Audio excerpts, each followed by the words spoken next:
You're listening to The Cultured Bumpkin, a literature podcast with Jake Phillips, where we present audiobook quality readings of the classics for your enjoyment. Thank you for stopping by. And remember, just because you're a bumpkin doesn't mean you can't be cultured. Hello and welcome to The Cultured Bumpkin. Today we have a poem that I first heard in, I would say, the late 80s, maybe early 90s. I was a kid and I was watching Anne of Green Gables. Have you ever seen that? Anne of Green Gables? With Megan Follows as the star, as Anne. I remember it came on PBS and, we would watch it. Most of my friends that were boys were like, well, that's lame, you're watching Anne of Green Gables. But I really enjoyed it. So anyway, in this miniseries, I think it was a movie, but I think it came on. I saw it as a miniseries, I think. It's been a long time.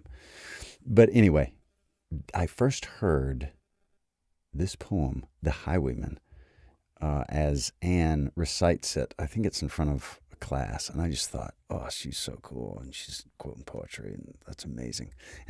That's the first time I ever heard this poem or a snippet of it. So here is The Highwayman. And now before I read it, I want to say thank you very much to Tirza. Tirza left me a note, and she left me a donation on Buy Me a Coffee.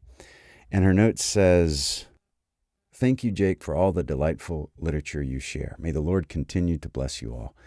Tirza, thank you so much. I really appreciate the donation. I appreciate the note and the wishes, and I really appreciate you listening.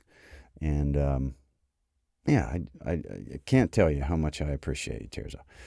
So I hope that you continue to listen, continue to enjoy, and I hope that you enjoy The Highwayman by Alfred Noyes. The wind was a torrent of darkness among the gusty trees. The moon was a ghostly galleon tossed upon cloudy seas. The road was a ribbon of moonlight over the purple moor, and the highwayman came riding, riding, riding. The highwayman came riding up to the old inn door. He'd a French cocked hat on his forehead and a bunch of lace at his chin, a coat of the claret velvet and breeches of brown doeskin. They fitted with never a wrinkle.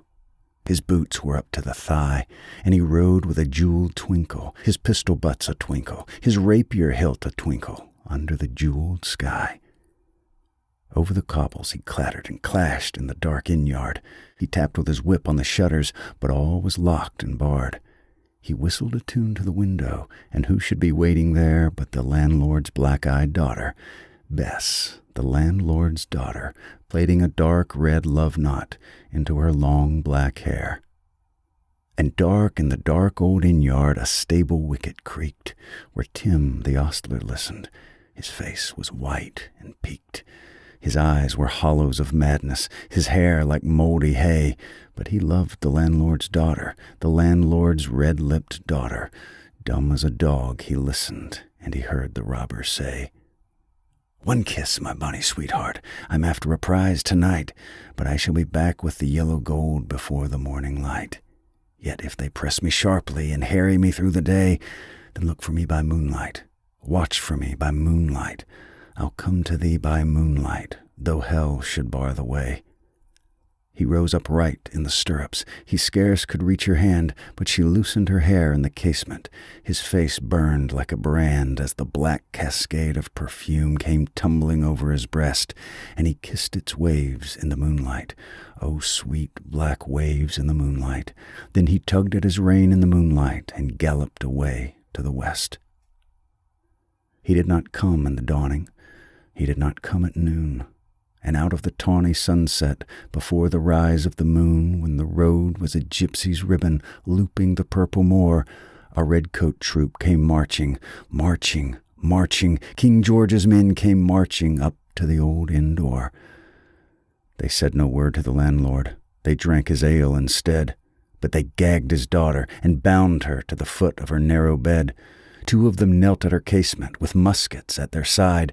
There was death at every window, and hell at one dark window, for Bess could see through her casement the road that he would ride. They had tied her up to attention with many a sniggering jest. They had bound a musket beside her, with the muzzle 'neath her breast. "Now keep good watch," and they kissed her. She heard the doomed man say, "Look for me by moonlight. Watch for me by moonlight. I'll come to thee by moonlight, though hell should bar the way." She twisted her hands behind her, but all the knots held good. She writhed her hands till her fingers were wet with sweat or blood. They stretched and strained in the darkness, and the hours crawled by like years, till now, on the stroke of midnight, cold on the stroke of midnight, the tip of one finger touched it. The trigger, at least, was hers. The tip of one finger touched it. She strove no more for the rest.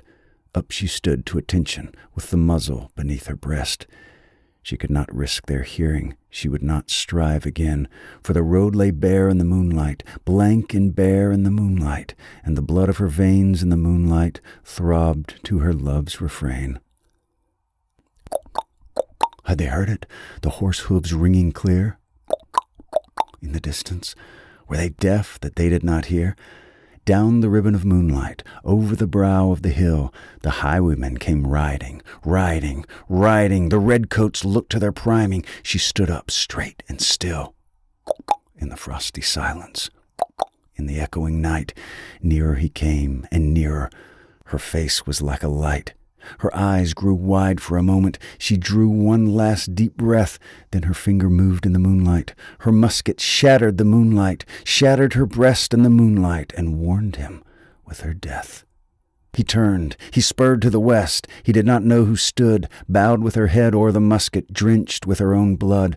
Not till the dawn he heard it, and his face grew grey to hear how Bess, the landlord's daughter, the landlord's black-eyed daughter, had watched for her love in the moonlight, and died in the darkness there. Back he spurred like a madman, shrieking a curse to the sky, with the white road smoking behind him and his rapier brandished high.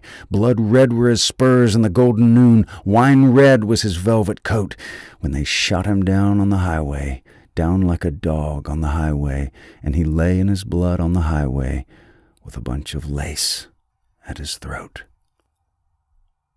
And still of a winter's night, they say, when the wind is in the trees, when the moon is a ghastly galleon tossed upon cloudy seas, when the road is a ribbon of moonlight over the purple moor, a highwayman comes riding, riding, riding. A highwayman comes riding up to the old inn door. Over the cobbles he clatters and clangs in the dark inn yard. He taps with his whip on the shutters, but all is locked and barred. He whistles a tune to the window, and who should be waiting there but the landlord's black-eyed daughter, Bess, the landlord's daughter, plaiting a dark red love knot into her long black hair. Wasn't that good? The Highwayman by Alfred Noyes. Hope you enjoyed that. I hope you'll subscribe if you haven't, leave a review if you haven't, and tell a friend. I would really appreciate it. Thank you very much for listening. You've been listening to The Cultured Bumpkin, a literature podcast with Jake Phillips. Thank you very much for listening. I really do appreciate it. If you enjoyed this, would you mind going and subscribing and leaving a nice review on whatever podcast